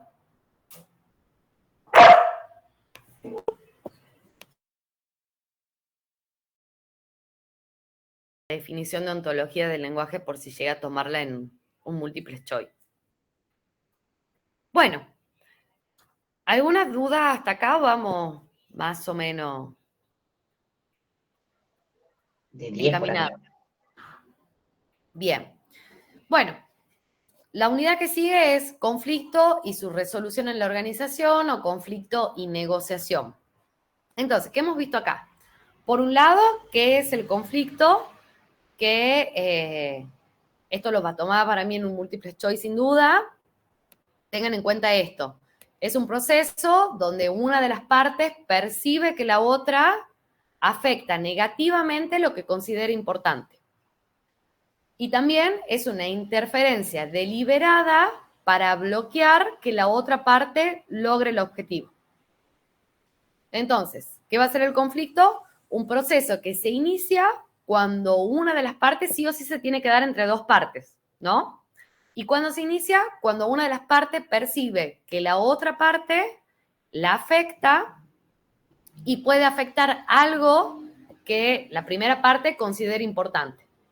¿Sí? Hay distintas visiones del conflicto. Hay una visión más tradicionalista, la visión tradicionalista, que considera que el conflicto es algo negativo. ¿Por qué? Porque genera estrés y frustración. Hay una dispersión de energía. Después está la visión contemporánea del conflicto, que considera que el conflicto es algo inevitable, va a estar presente en todas las relaciones humanas y lo que produce es estimular el interés, y una versión interaccionista que considera que el conflicto es necesario. ¿Por qué? Porque es funcional, estimula la creatividad y también fomenta estimula el trabajo en equipo. Esas son como las tres grandes visiones que hay del conflicto. El conflicto dentro del comportamiento organizacional o en el comportamiento organizacional se lo puede ver a nivel macro, que sería organizacional, o sea, un conflicto organizacional, un conflicto intergrupal, interpersonal, sea entre distintas personas que conforman la organización, o un conflicto, interactivo dentro de la organización a nivel macro. Y a nivel micro sería a nivel individual, o sea, de cada persona que conforma la organización, que sería un conflicto interindividual. El otro es interactivo a nivel macro, a nivel micro es interindividual. Y de ahí hay dos tipos de conflictos que van a derivar del comportamiento organizacional. Por un lado, los conflictos interpersonales, que dependen de la personalidad, las percepciones y la falta de confianza entre las personas que van a integrar la organización. Este tipo de conflictos puede darse por el cambio organizacional, el sistema de valores que tenga la organización o amenazas que se den al estatus de cada una de las personas que integre la organización. Y por otro lado, los conflictos intergrupales entre distintos grupos influyen en este tipo de conflictos lo que sería la diferenciación que hay entre los distintos grupos de trabajo y los recursos limitados que tiene toda organización. ¿Por qué se pueden dar los conflictos intergrupales? Bueno, por ejemplo, por la interdependencia que haya de actividades dentro de una organización. O sea que dos grupos, por ejemplo, estén a cargo de una misma actividad o haya interdependencia de actividades entre esos grupos, bueno, se pueden dar conflictos intergrupales. En cambio, los interpersonales ya van a ser entre distintas personas que conformen la organización. Ahora, hay distintos niveles de un conflicto. Primero tenemos el conflicto percibido, que es cuando el conflicto está latente. O sea, es un posible conflicto, es algo potencial que está por ocurrir. Y acá el ejemplo que ponía la profesora era cuando un empleado siente que se promueve o se reconoce a otra persona por favoritismo. Después está el conflicto experimentado, que es cuando el conflicto ya está velado, ¿sí? Ya se sabe cuál es el conflicto, ya se desató el conflicto. Entonces provoca sentimientos de hostilidad, rabia, miedo e incertidumbre entre ambas partes. Y acá el ejemplo era, el conflicto empieza a manifestarse con estados de ánimos. Entonces, por ejemplo, el empleado empieza a sentir enojo por la promoción de otra persona. Para que sigamos el hilo conductor, primero, ¿qué pasa? Percibe que a otra persona la están promoviendo por favoritismo. Eso cuando el conflicto es percibido. La primera etapa, el primer nivel. Cuando el conflicto está experimentado es, ya la han promovido, por ejemplo, a la otra persona, entonces ya empieza a sentir bronca o enojo por esa situación. Y el conflicto manifiesto ya es cuando el llamado conflicto abierto se manifiesta sin disimulo entre las partes implicadas. Entonces, aquí, para seguir el hilo, sería como que el empleado directamente va a increpar a quienes sientas responsables de la situación de que a otra persona la promuevan por favoritismo, por ejemplo. Bien. Los resultados potenciales que puede tener un conflicto. Acá lo que decía la profesora es que el conflicto no es bueno ni malo en sí mismo, que el problema es cómo se lo encara al conflicto. Entonces, la diferencia entre un conflicto que paralice y otro que haga avanzar va a residir únicamente y exclusivamente en la forma en que se aborde y se trate ese conflicto.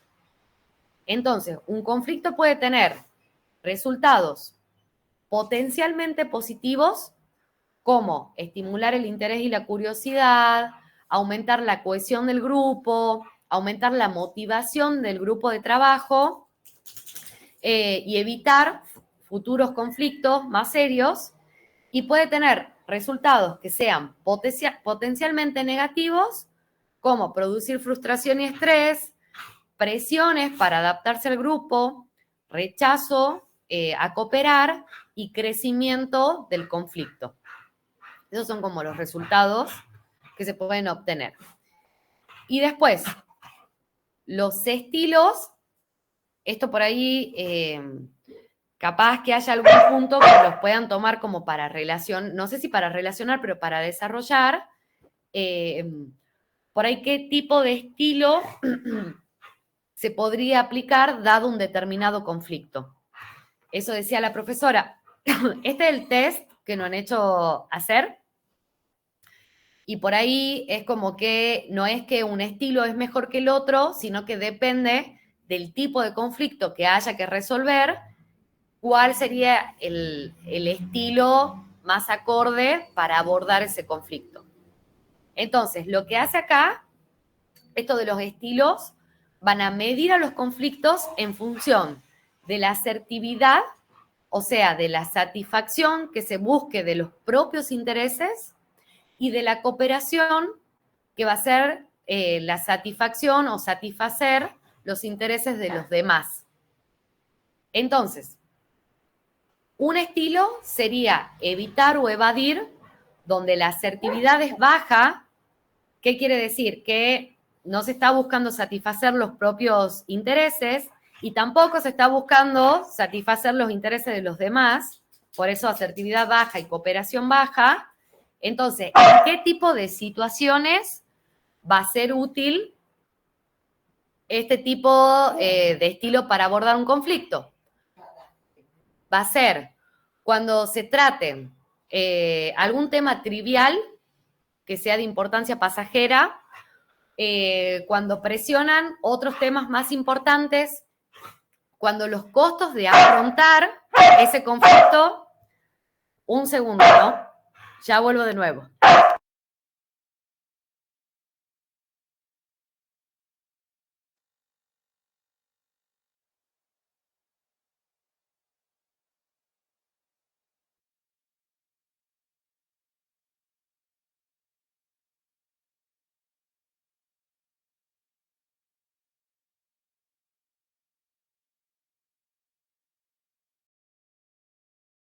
Para afrontar el conflicto, cuando sea un tema trivial, importancia pasajera, cuando presionen otros temas más importantes, cuando los costos de afrontar sean mayores que los beneficios de resolverlo, y, bueno, cuando otras personas puedan resolver el conflicto más fácilmente. Aquí conviene evitar o evadir el conflicto.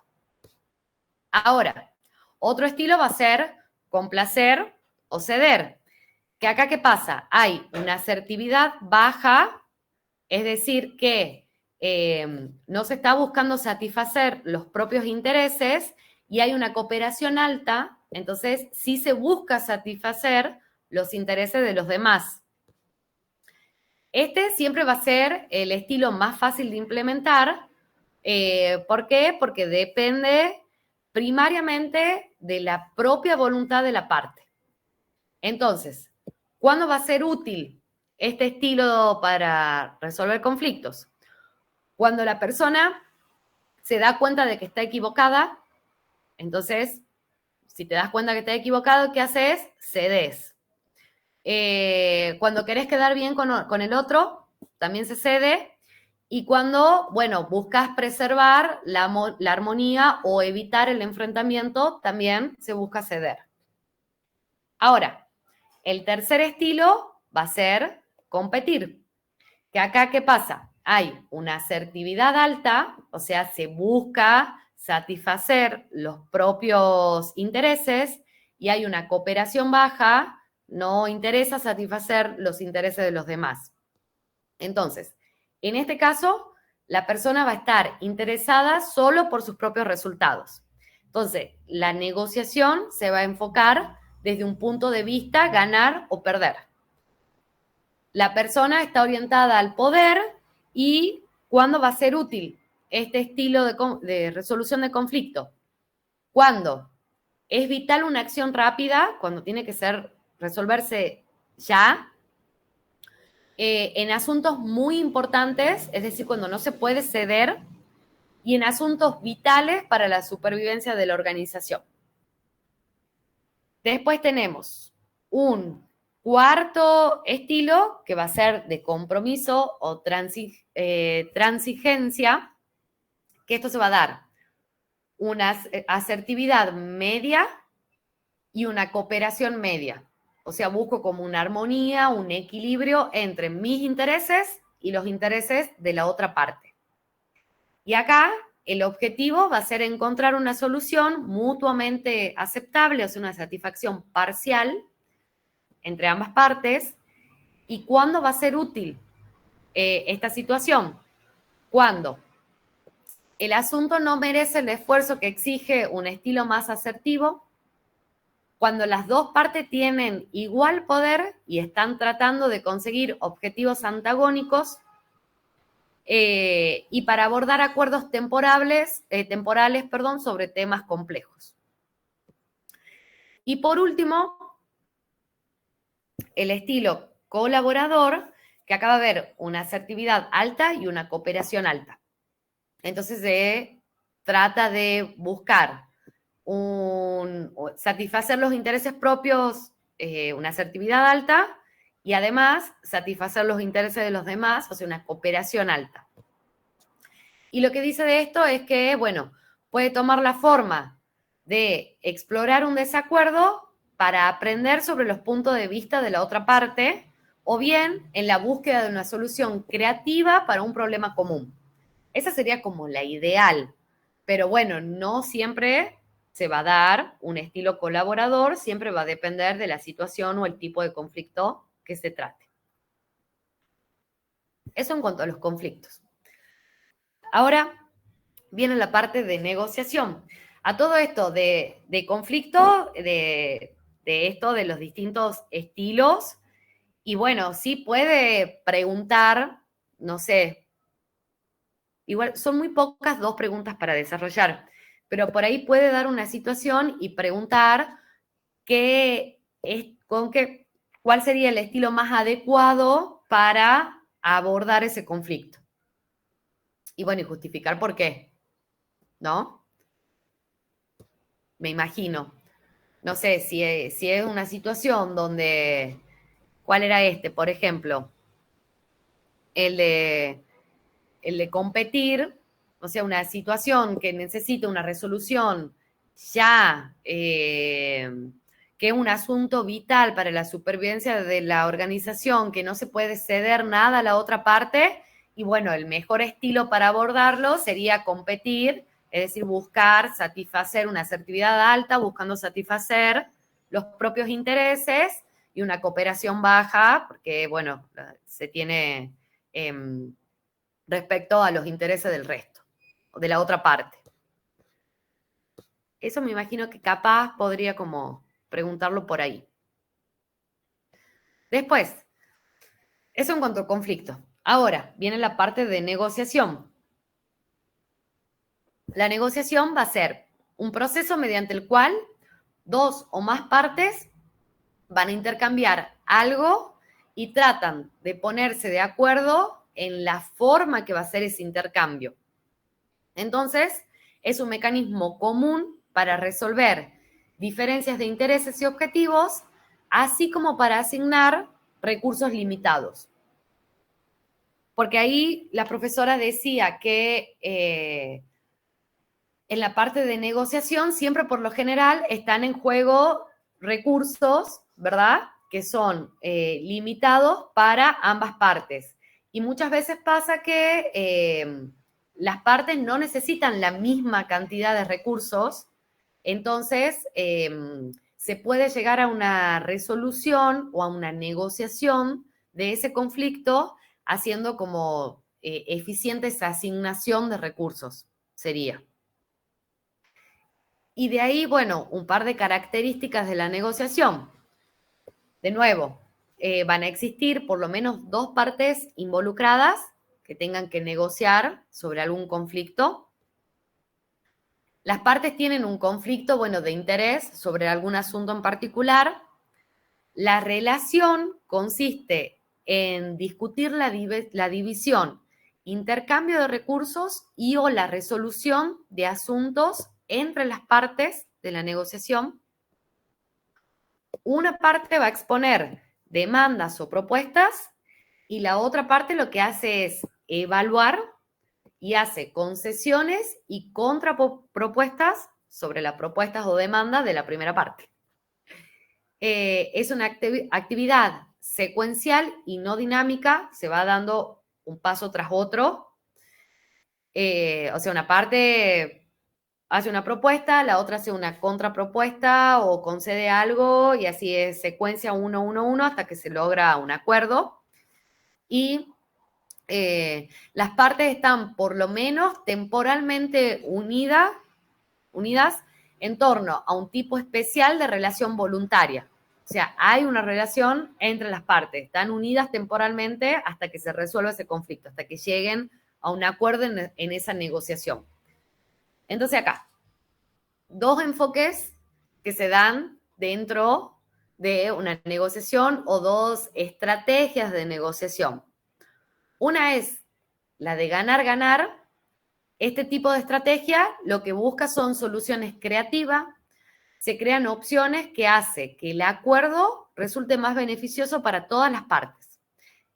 Acá lo que se aplica es escuchar al otro, escuchar a la otra parte. Entonces, se define el conflicto como un problema mutuo, o sea, como algo, problema de ambas partes. Lo que se busca son resultados conjuntos y los acuerdos a los que se llegan son creativos y se busca, bueno, la satisfacción de ambas partes en la resolución del conflicto.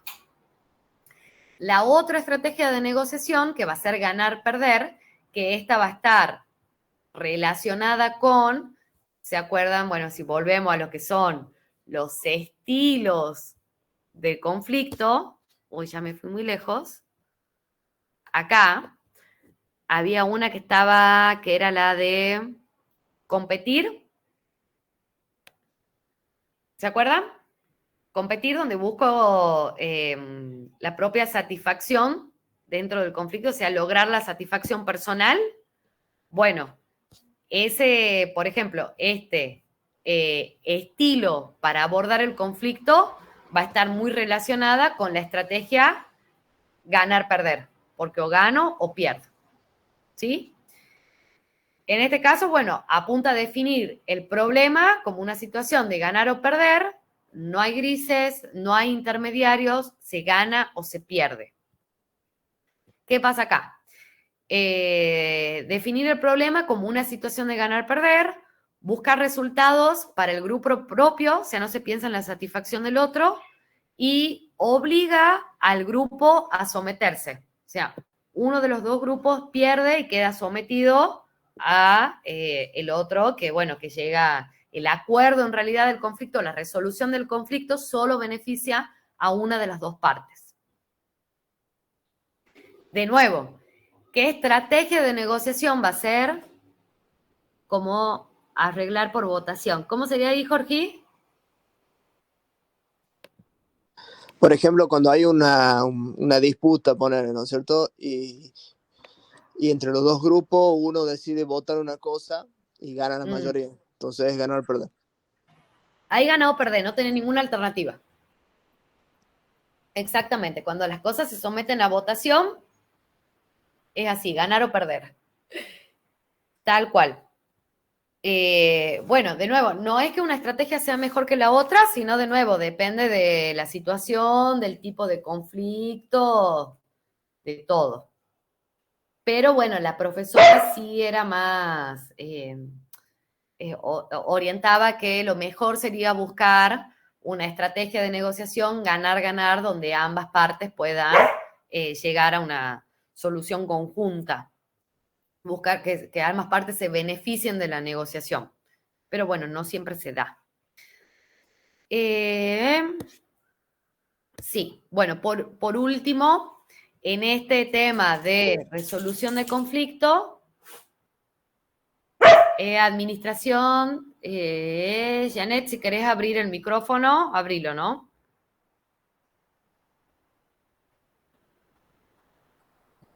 Bueno, sigo ahí. Lo último que hemos visto acá en negociación era el modelo de Harvard, que es un modelo de negociación colaborativa, va a estar centrado en principio, no en posiciones. Lo que le interesa es mantener o mejorar la relación entre las partes que estén involucradas en un conflicto. Es un modelo de aplicación de 7 etapas y considera que la negociación es un proceso dinámico. De nuevo, ¿se acuerdan que hemos visto antes que era algo secuencial? Bueno, acá lo considera como un proceso dinámico entre las partes. Es, bueno, un modelo que se va a centrar en 4 ejes o fundamentos. Esos 4 ejes o fundamentos van a ser los principios, los intereses, las opciones y criterios objetivos. ¿Qué significa lo de principios? ¿Por qué toma como eje, como uno de sus ejes centrales, a los principios? Porque considera que hay que centrarse en principios y no en posiciones. Entonces, lo que decía acá es que hay que poder separar a las personas de los problemas. Entonces, buscar resolver el problema de manera objetiva y no subjetiva. Después decía, de hacer foco en los intereses serían otro eje de este modelo de Harvard. Entonces, hacer foco en los intereses, es decir, en cuáles son los objetivos, cuál es el verdadero interés de un problema de negociación.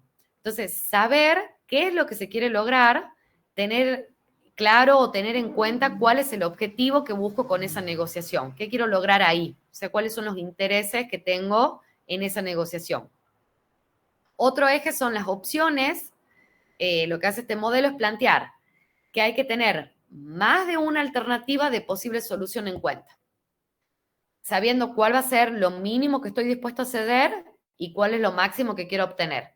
Entonces, no ir a una negociación solo con una opción de ganar-perder, sino de buscar distintas alternativas de posibles soluciones, ¿sí? Con un mínimo y un máximo que va a depender de cuánto estoy dispuesto a ceder y cuánto no. Y por último, los criterios objetivos, que va a ser controlar cómo son los compromisos de la negociación.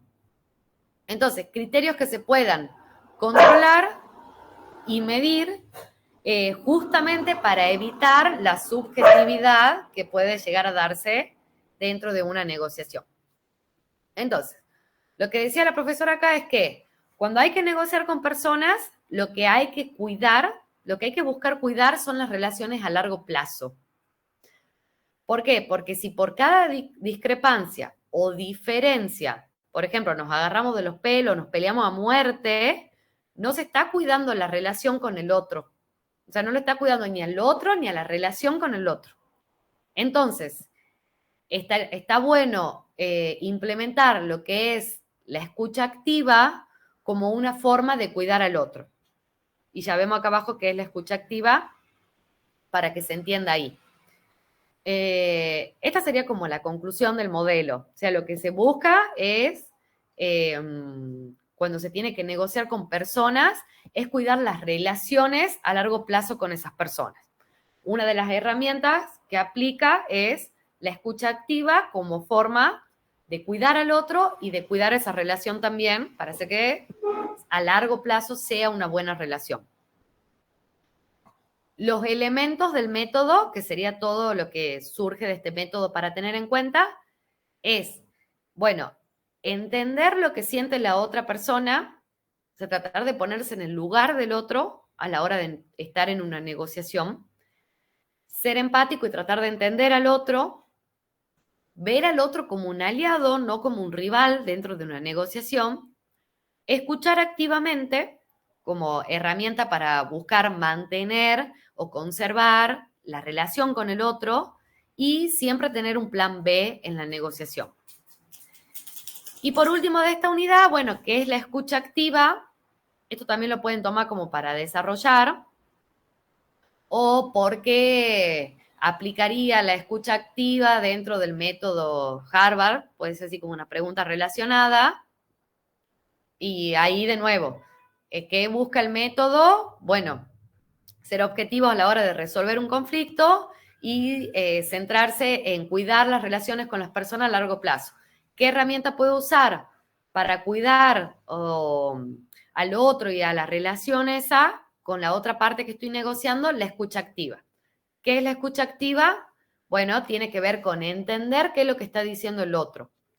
Entonces, acá lo que decía la profesora es que buscar entender lo que hay detrás de las palabras que dice una persona, cuáles son sus necesidades que están detrás de lo que está diciendo, que muchas veces es entender y otras veces, si no lo entiendo o no logramos entender lo que el otro está tratando de decir en una negociación, es preguntar y no suponer que, porque dice esto, es tal cosa. No, si no entiendo lo que quiere decir, se pregunta. Y bueno, muchas veces la escucha activa es difícil porque queremos entender el paradigma del otro a partir de nuestro paradigma, entender lo que le pasa al otro, pero desde mi lugar, o sea, es muy, muy difícil ponerse en el lugar del otro para comprender. Y bueno, escuchar activo es estar atento a qué dice el otro, a cómo lo dice, a poder preguntar, a repreguntar para validar lo que estoy entendiendo, si es así o no, de lo que dice el otro. Ponernos en la piel del otro, sintonizar con el otro, todo esto serían como sinónimos de la escucha activa. Como buscar apagar el modelo mental propio para escuchar al otro, del otro lado. Y bueno, lo que decía la profesora acá es que la negociación más difícil siempre es con uno mismo. La escucha activa parece fácil, pero es bastante compleja. Primero hay que conocerse a una misma para poder escuchar y responder al otro. Bien. Acá qué más. Bueno, de nuevo, vuelve a nombrar en una parte la importancia de las variables independientes, que acá dice, por ejemplo, dice la profesora, entrar a jugar con todas las variables independientes vistas en la primera parte. Todas estas variables determinan cómo escucho al otro. Pero bueno, acá me imagino las variables independientes a nivel individual van a ser las que van a determinar cómo es la escucha activa o no de la otra persona. Y de nuevo, hacer visible lo invisible, esto también permite negociar. Esa sería como la unidad de negociación, de conflicto y negociación. Y por último, lo de cultura, que esta unidad no está completa porque falta la clase del miércoles. Era muy largo el PowerPoint, por eso no lo resumí, así que de última, post clase del miércoles, paso un resumen cortito de lo que diga. Lo que faltaba ver ahí era lo de cambio organizacional, pero bueno, hemos avanzado un poco en lo que es por lo menos la cultura. Vamos acá. Vamos por la cultura, que ya hemos visto gran parte en la administración, pero bueno, acá la volvemos a ver. La cultura está formada por los diferentes individuos que a su vez forman equipos que finalmente dan como resultado la cultura organizacional, ¿sí? Todos formamos parte de la cultura y a su vez la cultura nos forma a nosotros. Entonces, si analizamos de nuevo lo de las variables dependientes e independientes, la cultura va a ser la variable independiente a nivel organizacional. Es lo que no vemos de la organización, o sea, no lo vemos como resultado, pero los resultados organizacionales, o sea, las variables dependientes, sí dependen de cómo es la cultura organizacional. Por eso, es una variable independiente a nivel organizacional que afecta a las variables dependientes. Es la forma en la que la organización se comporta de acuerdo a los valores, procesos, tradiciones y hábitos que hay dentro de la organización. Entonces, ¿qué es la cultura de una organización? Son normas informales y no escritas que orientan el comportamiento de los miembros de una organización día a día, o sea, el comportamiento de las personas que integran una organización depende de cómo es la cultura de la organización.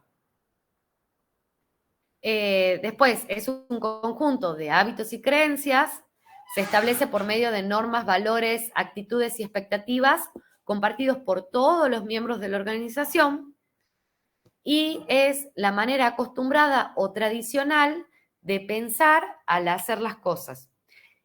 Esto se comparte por todos los miembros de la organización y los nuevos aprenden y aceptan cómo es esa forma de hacer las cosas o cómo está acostumbrada a hacer las cosas la organización. Entonces, la cultura va moldeando el comportamiento de las personas que integran la organización. Y bueno, ahí lo que decía la profesora es importantísimo que las personas que integran la organización compartan, ya lo vamos a ver más abajo creo, pero esto, los valores organizacionales, hay una sinergia entre las personas que integran la organización y la organización en sí, sino como que quedan excluidas. Ahí está, ahí dice Jorgito, exactamente. Cómo hacemos las cosas aquí y qué es lo importante aquí, lo determina la cultura de una organización. Exactamente. Entonces, ¿cuál es la importancia de la cultura? La cultura organizacional es importante porque va a afectar directamente la performance de la organización en métricas claves que incluyen la financia, la retención de talentos, la innovación y el servicio al cliente. Puede facilitar implementación de la estrategia global de la organización o bien dificultar su puesta en práctica. Entonces, la forma en la que nos comportamos, o sea, cómo es la cultura organizacional, va a impactar directamente en los resultados de la organización. ¿Cuáles van a ser los resultados de la organización? Las variables dependientes, lo que observamos de la organización. La cultura impacta directamente en cómo son esos resultados. Acá había como un par de preguntas que, por ejemplo, si analizábamos la cultura de la UNT, lo que hacía la profesora acá era decía, por ejemplo, cómo es la fidelidad de las personas en la UNT. Y ella decía que la fidelidad de las personas era alta. O sea, la UNT, por ejemplo, tiene una rotación muy baja. Es decir, uno entra a trabajar y no, por lo general no se va hasta que se jubila. Y si ustedes ven, la fidelidad es una variable dependiente a nivel organizacional. La estudiamos como variable dependiente. Entonces, la cultura a nivel organizacional influye como variable independiente en esa fidelidad que es lo que vemos. ¿Sí? Después, bueno, la cultura de la UNT, después le pegan una leída a esta por si pregunta. Estas son todas las cosas que han salido en clase el día que vimos cultura. Y bueno, ¿qué genera la cultura? La generan las historias, las creencias, la estructura organizacional, la responsabilidad y estilo de los líderes también genera la cultura, cómo es el sistema de evaluación y reconocimiento dentro de una organización y lo que se observa, que serían las normas y prácticas que se llevan a cabo dentro de la organización. Y acá lo que decía la profesora es que si se busca cambiar la cultura de una organización, lo que hay que cambiar es aquello que la genera. Si no se cambia lo que la genera, no se va a dar un cambio cultural. De ahí, características de la cultura organizacional. Bueno, no es algo palpable, solo puede observarse en razón de sus efectos y consecuencias. O sea, la cultura no es algo que se pueda medir. Son de naturaleza relativamente estable, cambian lentamente a lo largo del tiempo. Tradicionalmente la cultura organizacional ha sido implícita más que explícita. Se mantiene gracias a su tendencia a atraer y retener personas acorde a sus valores y convicciones. Y bueno, es difícil de medir y comparar la cultura organizacional. Y después, el iceberg de la cultura organizacional, vamos a tener aspectos visibles como ser la estructura, los puestos de trabajo, los objetivos y estrategias, las políticas, los procedimientos de la organización, las medidas de productividad y financieras. Todo eso son aspectos visibles de la cultura, o sea, los aspectos visibles del iceberg. Y después tenemos aspectos invisibles, que son los que no se ven, pero que también forman parte de la cultura, que van a ser los patrones de influencia y poder, las percepciones y actitudes de las personas que integran la organización, los sentimientos y normas del grupo, los valores, las interacciones informales y las relaciones afectivas dentro de la organización. Por ejemplo, para la UNT, vamos a un ejemplo para la UNT. Si hay algo que describe la UNT, es la burocracia. En este caso, la burocracia dentro de la UNT, o sea, los procedimientos administrativos, por ejemplo, serían un aspecto visible. Es algo que yo puedo ver, ¿sí? ¿De qué depende esto? Bueno, por ejemplo, las normas o políticas internas de la UNT son las que no se ven, pero es de lo que depende, sería la parte invisible del iceberg, que hace que la UNT sea tan burocrática en sus procedimientos, que eso es algo que sí se puede ver. Entonces, hay, esta no sé si era otra o es la misma, hay muy poco empoderamiento en la UNT, entonces, claro, hay muy poco empoderamiento, entonces esto también afecta a los procesos tan burocráticos. Hay poca empoderamiento, o sea, facultades para la toma de decisiones, está muy centralizada la toma de decisiones, entonces eso también hace que los procesos sean muy burocráticos. Y ese facultamiento en la toma de decisiones que sea tan, como decía acá,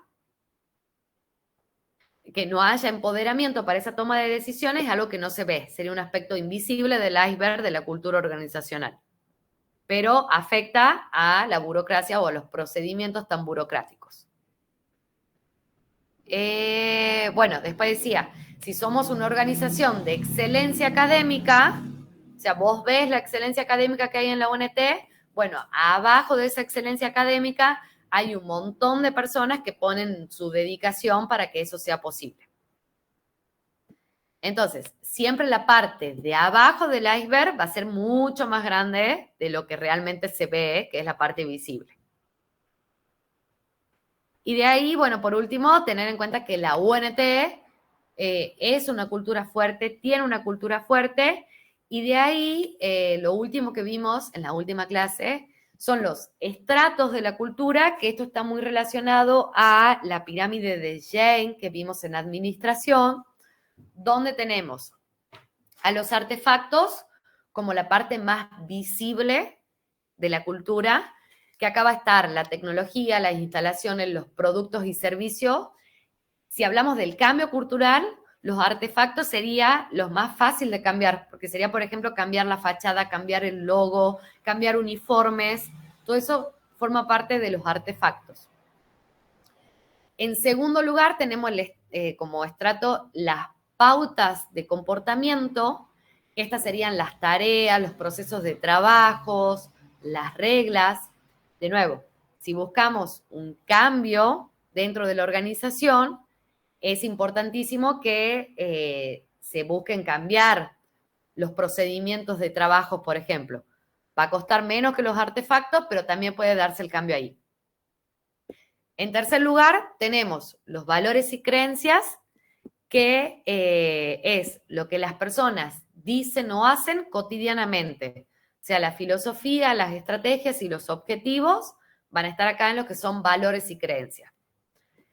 Acá lo que decía es que se puede cambiar la forma de hacer las cosas, que serían las pautas de comportamiento, cómo se hacen las cosas, pero si las personas siguen pensando o teniendo los valores muy arraigados, el cambio tiene que ser muy paulatino. O sea, es difícil conseguir un cambio cultural o un cambio organizacional si los valores y creencias están muy arraigados en las personas que integran la organización. Y por último, el último estrato, que sería como lo más difícil de cambiar o la esencia de la cultura, son los supuestos básicos, que son las creencias inconscientes, las percepciones y sentimientos, los supuestos predominantes que hay dentro de una organización. Y esto, bueno, obviamente es lo más difícil de ver y cambiar. Y bueno, ahí terminaría todo lo que es la unidad de cultura.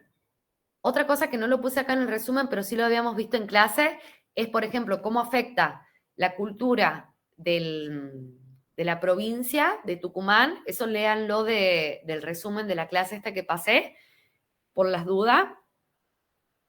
Cómo afecta también, o sea, cómo influye la cultura de Tucumán en lo que es la cultura de la UNT. Y ahí hablaba esto de la llegada tarde, por ejemplo. Que los tucumanos tendemos, no todos, me voy a sacar de ese grupo, pero tienden a ser impuntuales. Entonces, por ahí, las llegadas tarde al lugar de trabajo dentro de la UNT es parte de la cultura. No necesariamente sea una falta de compromiso, por ejemplo. Eso como para relacionarlo. Ahí. Y bueno, con esto creo que termina todas las unidades.